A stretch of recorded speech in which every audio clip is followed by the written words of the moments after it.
జరుగుతుందా లేదా అనేది అనుమానాలు ఉన్నాయి అధ్యక్ష.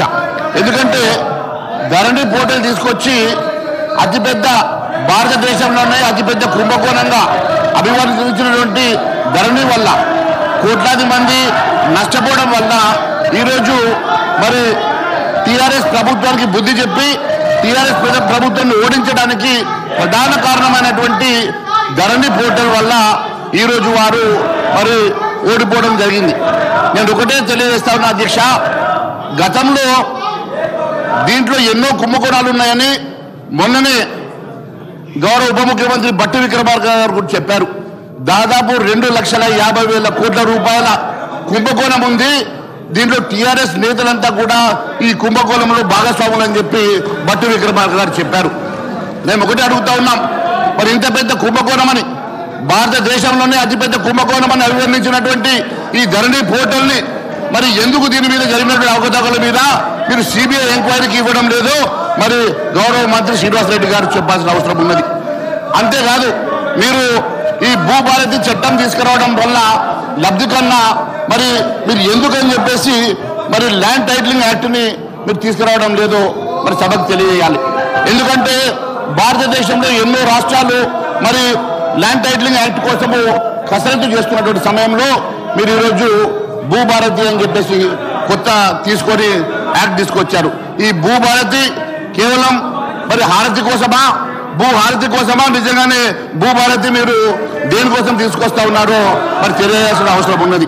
అధ్యక్ష, ల్యాండ్ టైటిలింగ్ యాక్ట్ ఒకవేళ తీసుకొచ్చినట్లయితే యజమాని చాలా స్వేచ్ఛగా తన ఆస్తులు కాపాడుకోవడానికి ప్రభుత్వమే గ్యారంటీగా ఉంటుంది. కాబట్టి ఒక్కసారి ఆ యాక్ట్ ద్వారా వారికి టైటిల్ వచ్చినట్లయితే వారికి పూర్తిగా ఆ టైటిల్ ద్వారా వారు స్వేచ్ఛగా ఉండొచ్చు. దానికి ప్రభుత్వమే గ్యారంటీగా ఉంటుంది. కాబట్టి అలాంటి యాక్ట్ మీద కసరత్తు చేస్తే బాగుండేదని మేము భావిస్తూ ఉన్నాం. అంతేకాదు అధ్యక్ష, భూదారు కార్డు అందోదారుల కాలంలో రైతులకు మళ్ళీ మీరు చేరుస్తామని చెప్పడంతో రైతులు కొత్త ఆందోళన వస్తూ ఉన్నది. దేనికోసం అని చెప్పేసి మీరు ఈరోజు మళ్ళీ ఇలాంటి కాలమ్స్ పెట్టేసి కన్ఫ్యూజ్ చేస్తూ ఉన్నారు. మరి మళ్ళీ దాని బదులు ఏ రకంగా ఈ సమస్యను పరిష్కారం చేసి దానికన్నా ల్యాండ్ టైటిలింగ్ యాక్ట్ తీసుకురావడం వలన మరి ప్రభుత్వమే గ్యారంటీగా నిలుస్తుంది. కాబట్టి అలాంటి యాక్ట్ తీసుకొస్తే బాగుండేది. మళ్ళీ మీరు దీంట్లో తీసుకొచ్చేటువంటి యాక్ట్ వలన మరి రైతుల్లో ఆందోళన ఏర్పడే అవకాశం ఉంది. కాబట్టి దాని మీద ఆలోచన చేయాల్సిందిగా కోరుతా ఉన్నాను. అదే కాదు అధ్యక్ష, ధరణి పార్ట్ బిలో పెండింగ్ లో పెట్టినటువంటి భూముల సంఖ్య దాదాపు 18,45,000 ఎకరాలని చెప్పేసి మొన్ననే మరి మీరు వేసినటువంటి సబ్ కమిటీ ఒక రిపోర్ట్ ఇచ్చింది అధ్యక్ష. ఆ నివేదికలో చాలా స్పష్టంగా అందులో వివిధ కారణాలతోటి 13,38,000 ఎకరాల భూమి మరి పార్ట్ బిలో పెట్టినట్టు, ఏ కారణం లేకుండా 5,07,000 ఎకరాల భూమి పెండింగ్ లో పెట్టారని చెప్పి పేర్కొన్నారు అధ్యక్ష. అంటే దాదాపుగా 18,45,000 ఎకరాలు పార్ట్ బిలో పెట్టి దాంట్లో పెట్టినటువంటి భూముల్లో భూదాన్ భూములు ఉన్నాయి అధ్యక్ష, వక్ఫ్ బోర్డు భూములు ఉన్నాయి అధ్యక్ష, దేవాదాయ భూములు ఉన్నాయి అధ్యక్ష, అటవీ భూములు ఉన్నాయి అధ్యక్ష, అంతర్రాష్ట్ర మరి ఎన్నో ఇతర వివాదాలు ఉన్నటువంటి భూములు కూడా దాంట్లో ఉన్నాయి అధ్యక్ష. ముఖ్యంగా ఇలాంటి భూములన్నీ కూడా రంగారెడ్డి, మెదక్, హైదరాబాద్, ఉమ్మడి జిల్లా పరిధిలోనే అత్యధికంగా ఇవి ఉన్నాయి. కాబట్టి ఎంతో విలువైనటువంటి భూములు కాబట్టి మరి వాటిని ఏ రకంగా పరిష్కారం ఇస్తారో మరి ఎప్పటి లోపల పరిష్కారం చేస్తారో తెలియజేయాల్సిన అవసరం ఉన్నది అధ్యక్ష. లక్షల కోట్ల రూపాయల స్కామ్ అని చెప్పి మంత్రులు అంటున్నారు అధ్యక్ష. లక్షల కోట్ల రూపాయల స్కామ్ అని చెప్పి ఉప ముఖ్యమంత్రి గారు కూడా అంటున్నారు అధ్యక్ష. మరి ఏడాది దాటినా కూడా మరి ఈ వివరాలు ఎందుకు, దీని మీద విచారణ ఎందుకు చేస్తలేరో మరి తెలియాల్సిన అవసరం ఉన్నది అధ్యక్ష. సుమారు 25,000 ఎకరాల అసైన్ భూమి అధ్యక్ష అన్యాక్రాంతమైనట్టుగా భూములు మొత్తం విలువ 2.5 లక్షల కోట్లని చెప్పి ఈ మేరకే ఖజానాకి, ప్రభుత్వ ఖజానాకి గండిపడిందని, నష్టం జరిగిందని ఉప ముఖ్యమంత్రి బట్టి విక్రమార్క గారు మొన్ననే మాట్లాడారు అధ్యక్ష. మరి 2,000 ఎకరాలు తన బినామీ పేరుతో మార్చుకున్నారని జీవో 59 ముసుగులో బీఆర్ఎస్ పాలకులు 100ల కోట్ల విలువైనటువంటి భూములు మింగేశారని రెవెన్యూ మంత్రి పొంగిరెడ్డి శ్రీనివాసరెడ్డి గారు తాజాగా సందర్భంగా మాట్లాడే సంగతి నేను గుర్తు చేస్తా ఉన్నాను అధ్యక్ష. ధరణి ముసుగులో మరి ఈ రకంగా లక్షల కోట్ల విలువ చేసేటువంటి భూములు ఒక్కసారి మళ్ళీ ఒకసారి అప్పీల్ చేస్తాం. బీఆర్ఎస్ నాయకులకు దయచేసి మీ సీట్లలో కూర్చోండి. ఇది గవర్నమెంట్ బిల్లు, రైతులకు సంబంధించింది, ప్రజలకు సంబంధించింది. ఎన్నో ఏళ్ల నుంచి ఈ బిల్లుతోని చాలా ఇబ్బందులు పడ్డ పరిస్థితి మీకు తెలుసు, మాకు తెలుసు. మళ్ళొకసారి నేను మీకు అప్పీల్ చేస్తున్నా, నేను ఇచ్చినప్పుడు మీరు మాట్లాడలేదు, మళ్ళీ సీరియల్ వచ్చినప్పుడు ఇస్తా, మీరు కూర్చోండి. మహేశ్వర్ రెడ్డి గారు అధ్యక్ష, మరి మొన్ననే గౌరవ మంత్రి పొంగులేటి శ్రీనివాసరెడ్డి గారు మాట్లాడుతూ మరి 100,000 కోట్ల విలువైనటువంటి భూములు మింగేశారని రెవెన్యూ మంత్రి పొంగులేటి శ్రీనివాసరెడ్డి గారు డిసెంబర్ 6వ తారీఖు రోజు మాట్లాడారు అధ్యక్ష. మరి ధరణి ముసుగులో జరిగినటువంటి భూ అక్రమాలన్నీ బయట పెడతామని, దాని వెనుక ఎంత పెద్దవారున్నా వదిలే ప్రసక్తి లేదని ఇప్పటికే పలు సందర్భాల్లో మరి మంత్రి శ్రీనివాసరెడ్డి గారు కూడా అన్నారు అధ్యక్ష. నేను ఒకటి అడుగుతా ఉన్నాను అధ్యక్ష, మరి 1000 ఎకరాల అక్రమమైనటువంటి భూములు, లక్షల కోట్ల స్కాము, బడా బాబుల హస్తం మరి సిబిఐకి ఎందుకని మీరు విచారణకు ఇవ్వడం లేదో మరి ఒక్కసారి తెలియాల్సిన అవసరం ఉన్నది అధ్యక్ష. ఎందుకంటే ధరణి వచ్చాక పాటు మీద పెట్టిన భూములు ఎన్ని 1000 ఎకరాలు ప్రైవేటు వ్యక్తుల చేతుల్లో వెళ్ళాయో ఆ అంశాల మీద జిల్లా కలెక్టర్ నుంచి ప్రభుత్వానికి ఇదివరకే నివేదికలు వచ్చాయి అధ్యక్ష.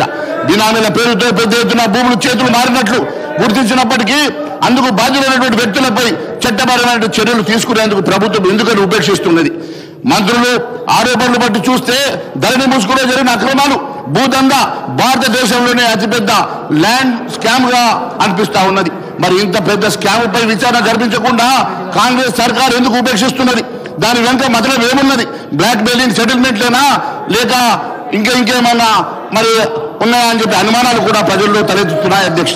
మరి భూ అక్రమణ నీకు తేల్చడానికి సిబిఐకి విచారణ ఇవ్వకుంటే ఎప్పటికీ న్యాయ విచారణ పెడతారు. స్పెషల్ ఇన్వెస్టిగేషన్ టీమ్ మరి మీరు అపాయింట్ చేస్తారో మరి తెలియాల్సిన అవసరం ఉంది. మొన్ననే ముఖ్యమంత్రి గారు ఓఆర్ఆర్ అంశం లోపల అప్పటికప్పుడు సిట్టుకి విచారణకు ఇచ్చినట్టుగా దీని మీద ఎందుకని విచారణ జరిపించడం లేదో తెలియాల్సిన అవసరం ఉంది అధ్యక్ష. ఎందుకంటే అధ్యక్ష, నేను జనరల్ సినిమాలు చూడను అధ్యక్ష. మొన్ననే పిల్లలు ఏదో సినిమా పెడితే చూశాను అధ్యక్ష. అదేదో లక్కీ భాస్కర్ అంటే అధ్యక్ష. ఆ సినిమా పిల్లలు పెడితే చూస్తూ ఉండగా ఒకటి హీరోకి ఒక సందేహం వచ్చింది అధ్యక్ష. ఏదో పాప అవసరానికి ఎవరు వచ్చి కలవడానికి వచ్చారు అధ్యక్ష. వస్తే ఆయనకు ఇష్టం లేక దాన్ని వాళ్ళ ఆఫీసర్కి చెప్తామనే లోపల ఆయన కొడుకుని తీసుకొని తల్లి వచ్చింది అధ్యక్ష. తల్లి వచ్చి ఆ చాక్లెట్ ఏదో దొంగతనం చేసిండు, పక్కడు బ్యాగ్ దగ్గర తీసుకున్నాడు. అది చూసినటువంటి వాడికి సగం చాక్లెట్ మన కొడుకు ఇస్తా అంటే మన కొడుకు సగం చాక్లెట్ తీసుకొని తింటున్నాడు అని అంటే బాబుని అడిగింది అధ్యక్ష తల్లి.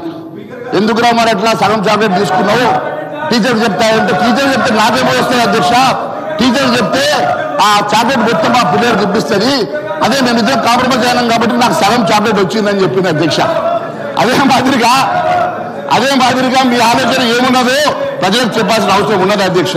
ఈ రకమైనటువంటి సెటిల్మెంట్ల కోసం ఏమైనా ఆలోచన చేస్తున్నారా? నిజంగానే మీకు చిత్తశుద్ధి ఉంటే దాంట్లో జరిగినటువంటి అవకతవకల మీద మీకు న్యాయ విచారణ జరిపించాలంటే మీరు న్యాయ విచారణ జరిపిస్తారా? లేని పక్షంలో సిబిఐకి ఇస్తారా? లేని పక్షంలో సిట్ వేస్తారా? లేని పక్షంలో ఏ రకమైనటువంటి నిర్ధారణ జరుపుతారో ప్రజానీకానికి చెప్పాల్సిన అవసరం ఉందని తెలియజేస్తా ఉన్నాను అధ్యక్ష. అంతేకాదు అధ్యక్ష, భూభారతి చట్టం ద్వారా ధరణి తప్పిదాలు దిద్దుబాటు ఎప్పటి లోపల చేస్తారు అధ్యక్ష. మరి మీరే చెప్తా ఉన్నారు, ఇన్ని లక్షల ఎకరాల భూమి అన్యాక్రాంతమైందని చెప్పారు కదా అధ్యక్ష. దాని వివరాలు ఎక్కడన్నా బయట పెట్టిందా అధ్యక్ష? మరి ఎంతమంది 20 లక్షల మంది రైతులకు అన్యాయం జరిగిందని చెప్పినటువంటి మరి మంత్రి గారు 20 లక్షల మంది రైతులు ఎవరు? వారి జాబితా ఎందుకు బయట పెట్టలేదు అధ్యక్ష? మరి ఇన్ని లక్షల ఎకరాల భూమి అన్యాక్రాంతమైతే ఇన్ని లక్షల ఎకరాల భూమి అన్యాక్రాంతమైనటువంటి వివరాలు ఎందుకు మీరు మీ వెబ్సైట్